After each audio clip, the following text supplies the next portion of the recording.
The rain had a way of making the city look honest. It washed the dust from the sidewalks, dulled the neon lights, and left everything exposed, especially the people who had nowhere to hide. Daniel Carter pulled his threadbare jacket tighter around himself as he hurried down Maple Avenue, one hand gripping a plastic bag of groceries, the other clutching his phone as if sheer will could make it ring with good news. Rent was 3 days late. His daughter's school had sent another polite reminder about the unpaid lunch balance. And the job interview he'd pinned all his hopes on had ended with a practiced smile and the familiar words, "We'll call you." He didn't hear the first gasp. It was the second one that stopped him, sharp, desperate, cutting through the hiss of rain on pavement. Daniel turned and saw an elderly woman slumped against the stone wall of an old bookstore, her umbrella abandoned on the ground. Her face was pale, almost gray, and her hand clutched her chest as if she were trying to hold her heart in place. People walked past. Some slowed, glanced, then looked away. Others pretended not to notice at all. Daniel hesitated for half a second. The length of time it took his mind to race through everything he couldn't afford to lose. The groceries, the time, the fragile balance of a life already stretched too thin. Then he dropped the bag. "Ma'am," he said, kneeling beside her, rain soaking instantly through his jeans. "Can you hear me?" Her eyes fluttered, unfocused. Her breathing was shallow, uneven. Daniel's father had died of a heart attack when Daniel was 16. The memory surged up uninvited. The panic, the waiting, the terrible stillness afterward. His hands moved before his thoughts caught up. He called emergency services, his voice steady in a way he didn't feel, answering questions while trying to keep the woman awake. "Stay with me," he said softly, gripping her cold hand. "Help is coming. Just breathe with me." She tried to speak, but only a faint sound escaped. Her grip tightened, surprisingly strong. Sirens wailed in the distance, growing louder, and when the paramedics arrived, they moved with efficient urgency. One of them glanced at Daniel, soaked and shaking, and nodded. "Good job calling it in early." Daniel stepped back as they lifted the woman onto a stretcher. For a moment, their eyes met. There was fear there, but also something else. Gratitude. Recognition. As if she were trying to memorize his face. Then she was gone, swallowed by flashing lights and rain. Daniel retrieved his ruined groceries, the bread crushed, the milk leaking. He sighed, wiped rain from his eyes, and kept walking. By the time he reached his apartment, the moment already felt unreal, like something borrowed from another life. The next morning, reality returned with brutal clarity. An eviction notice taped crookedly to his door. He peeled it off slowly, staring at the date, doing the math he already knew by heart. That afternoon, he sat at the small kitchen table across from his daughter, Lily, helping her with homework while pretending not to notice how little was left in the fridge. "It'll be okay," he told her, smiling. "We always figure it out." A week passed, then another. Daniel took odd jobs, hauling boxes, fixing fences, anything that paid cash. The woman faded into the background of his mind, filed away with other moments that felt important but led nowhere. Until the letter arrived. The envelope was thick, cream-colored, his name printed in elegant lettering. Inside was a formal invitation, requesting his presence at a private residence on the east side of the city.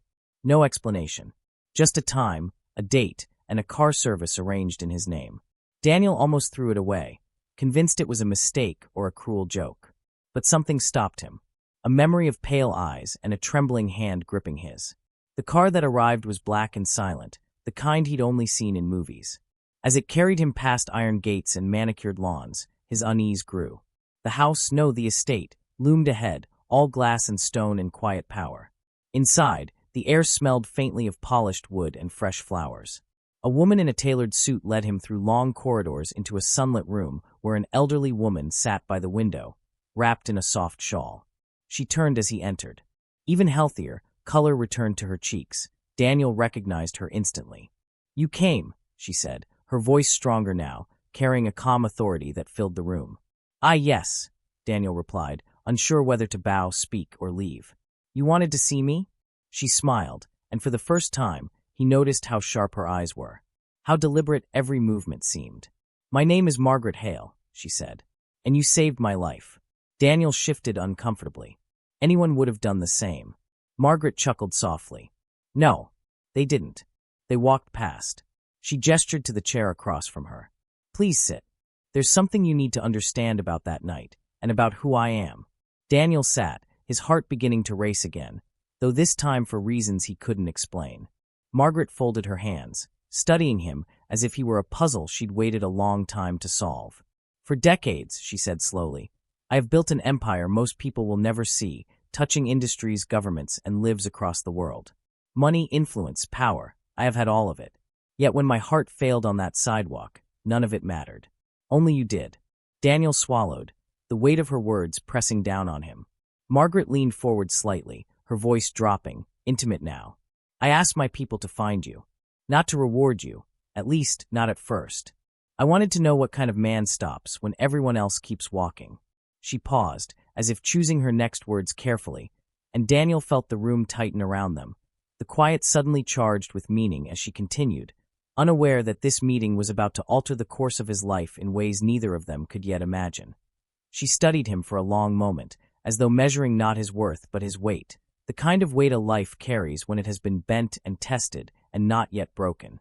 Daniel felt exposed in a way he hadn't in years, like she could see straight through the borrowed confidence, past the polite nods and careful answers, down to the quiet fear that hummed constantly beneath his skin. My investigators were thorough, Margaret continued. They always are. They told me about your wife, about the accident, about how quickly the world can collapse when one income disappears and grief takes its place. Daniel's jaw tightened. He hadn't expected that. He hadn't prepared for it. The mention of Emily still felt like a bruise pressed too hard. I'm sorry, Margaret said, and this time it didn't sound rehearsed. Loss has a way of rearranging everything. He nodded once.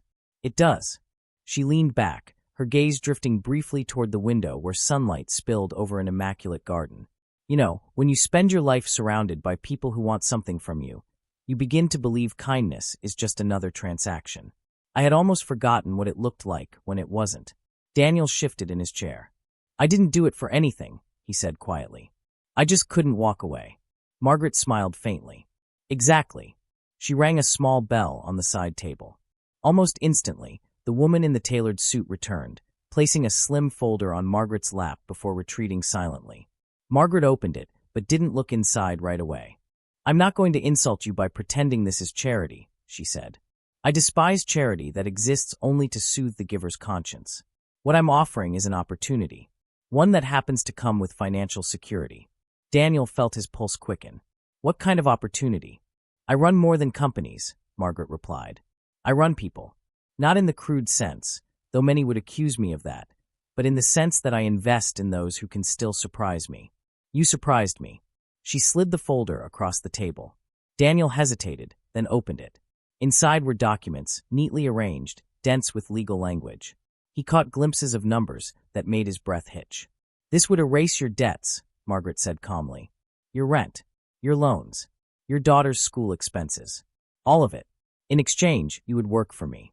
Closely. Daniel looked up sharply. Doing what? That, she said, tapping the folder. Depends on you. He closed it slowly. The room felt suddenly too quiet, as if even the walls were listening. I'm not a businessman, he said. I don't have connections. I barely have a resume worth reading. Margaret's lips curved. I know. That's why you're interesting. I don't need another shark. I have plenty. What I lack is perspective. Someone who remembers what it's like to count pennies, to worry about grocery money, to stop for a stranger because it's the right thing to do, not because it looks good. Daniel stared at her, suspicion warring with something dangerously close to hope. Why me? Because, she said simply, power without conscience rots, and conscience without power starves. I intend to balance the scales at least a little before I die. The word hung between them, heavy but honest. I need time, Daniel said finally. Of course, Margaret replied, but not too much. Life has a habit of making decisions for us when we hesitate. As he left the estate later that afternoon, the city looked different. Not kinder, exactly, but less permanent in its cruelty. The car dropped him off at his apartment, and he stood for a moment on the cracked sidewalk, folder tucked under his arm, staring at the familiar building with new eyes. That night, after Lily had fallen asleep clutching her stuffed rabbit, Daniel sat alone at the kitchen table, reading every page by the dim light of a single bulb. The offer wasn't vague. It was frighteningly specific.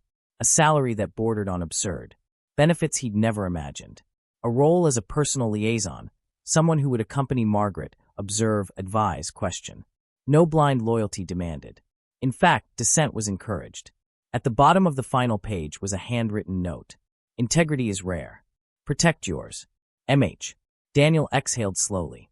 For the first time in years, he allowed himself to imagine a future that didn't feel like a narrowing tunnel. He signed. The changes came swiftly, almost violently. Within days, his debts were settled. The eviction notice vanished, as if it had never existed. Lily's school called, not with a reminder, but with congratulations. A larger apartment. Better hours. Stability. Daniel moved through it all in a daze, half expecting the ground to give way beneath him. Working with Margaret was nothing like he'd imagined.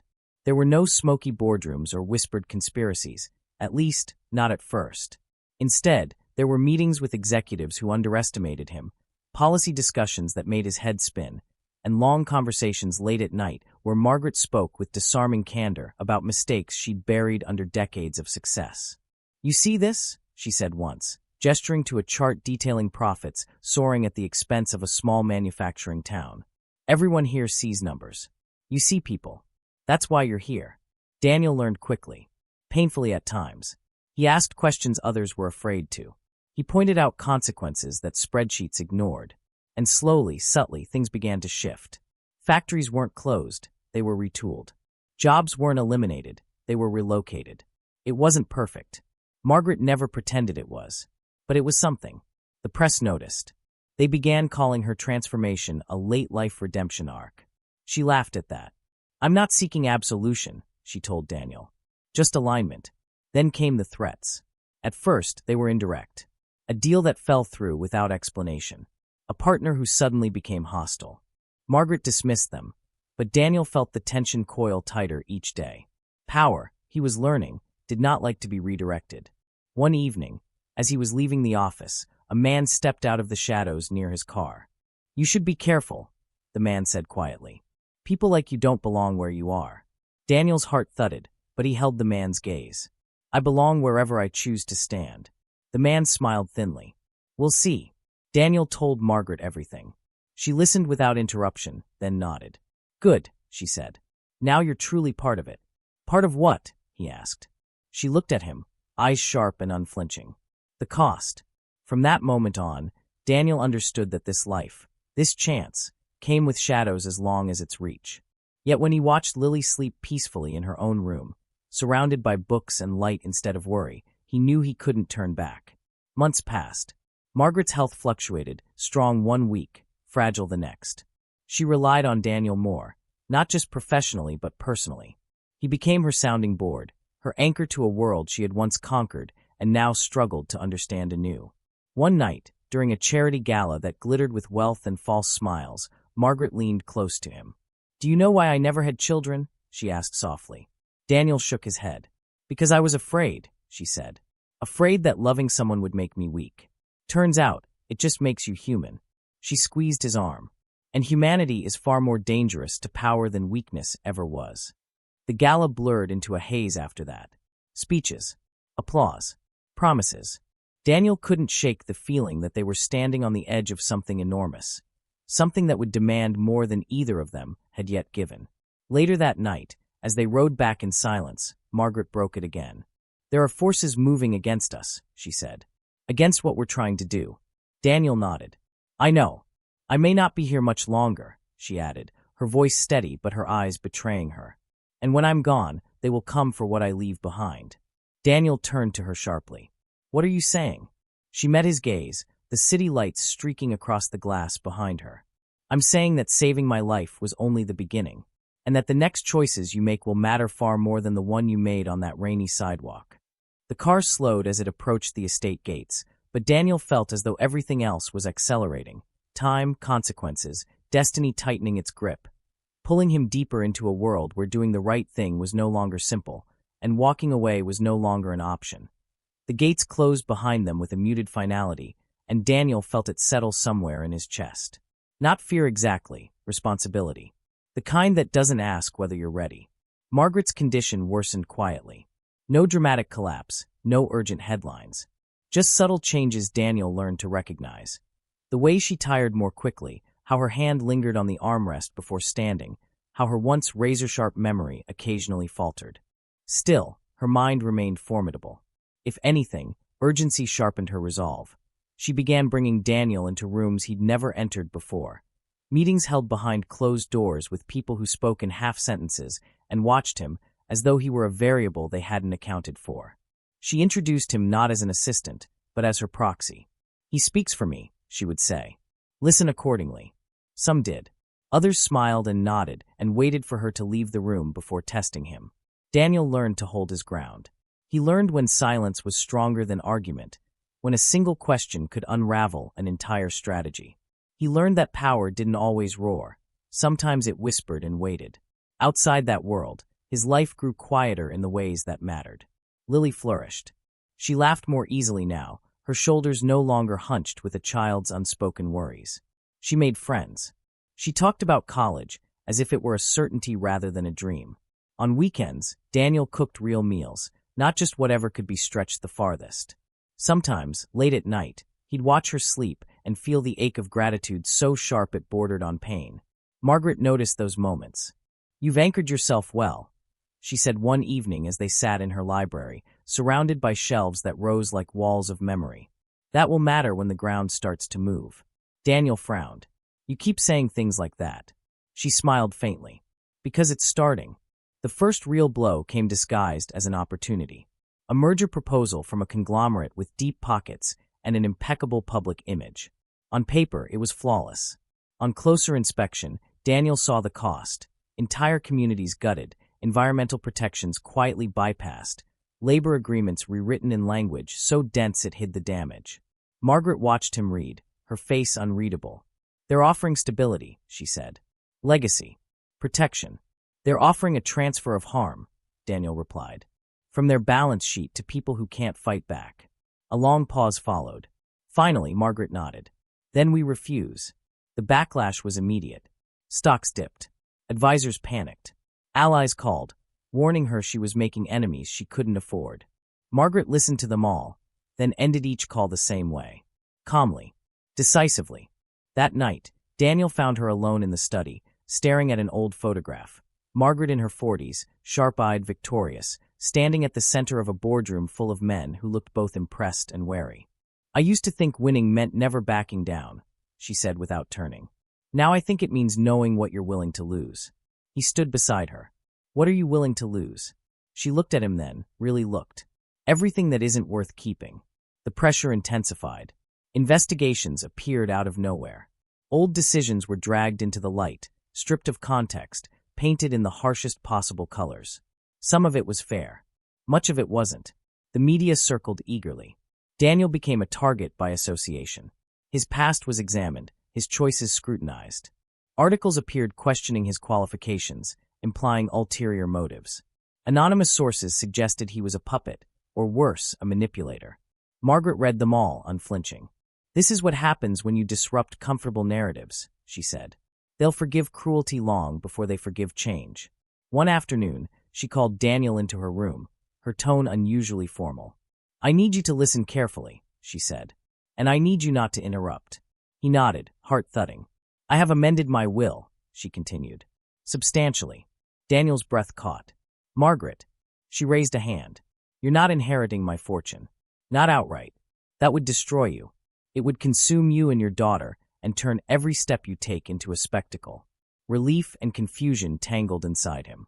"Instead," she said, "I am placing control of the Hale Foundation and several private holdings into a trust. You will oversee it. You will decide how resources are allocated, which initiatives are protected, which battles are worth fighting." Daniel stared at her. "Why me?" "Because you remember the rain," she said softly. "Because you didn't ask who I was before you knelt on that sidewalk. Because you still flinch when decisions hurt people who will never know your name." He shook his head slowly. "This will make enemies." "It already has," she replied. "The difference is that now they'll know where to find you." Silence stretched between them, heavy with everything unsaid. "I won't live long enough to shield you from the consequences," Margaret added. "That's the truth. If you accept this, you accept the storms that come with it." Daniel thought of Lily, of the life they had now, of the life they could lose. Then he thought of the people he'd seen erased by decisions made in rooms they'd never enter. "I'll do it," he said. Margaret closed her eyes briefly, as if releasing something she'd carried alone for too long. "Then we have work to finish." Her health declined faster after that.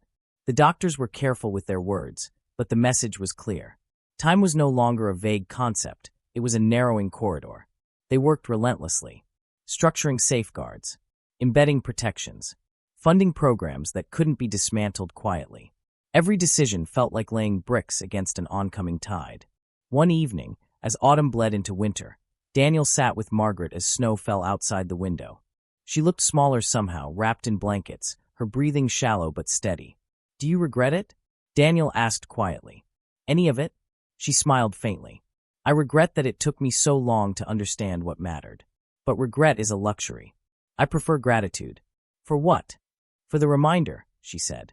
"That one choice can echo far beyond the moment it's made." She reached for his hand, her grip weak but insistent. "Promise me something. Anything." "When they try to turn you into a symbol," she said, "refuse. Symbols are easy to tear down. Stay human. Stay inconvenient." He nodded, throat tight. "I promise." Margaret passed away 2 weeks later, quietly in her sleep. The announcement rippled through markets, through media, through circles of power that had already begun calculating the aftermath. Tributes poured in, some sincere, many strategic. Daniel attended the funeral with Lily by his side, holding her hand as cameras flashed. He felt the weight of 1,000 eyes, each projecting their own version of who he was supposed to be. He didn't speak. He didn't perform. He grieved. The days that followed were a blur of meetings and legal proceedings. The will was contested almost immediately. Lawsuits materialized like clockwork. Board members challenged his authority. Politicians hinted at investigations. Daniel stood his ground. He made mistakes. He learned from them. He lost allies and gained unexpected ones. Each decision felt heavier than the last, not because of the money involved, but because of the lives tethered to it. Late one night, alone in his office, Daniel found the original folder Margaret had given him, the one he'd nearly thrown away. He reread her note, the ink slightly faded now. "Integrity is rare. Protect yours." He leaned back, exhaustion settling into his bones, and wondered how many times he would be tested before the cost became too high. Outside, the city hummed, indifferent and alive.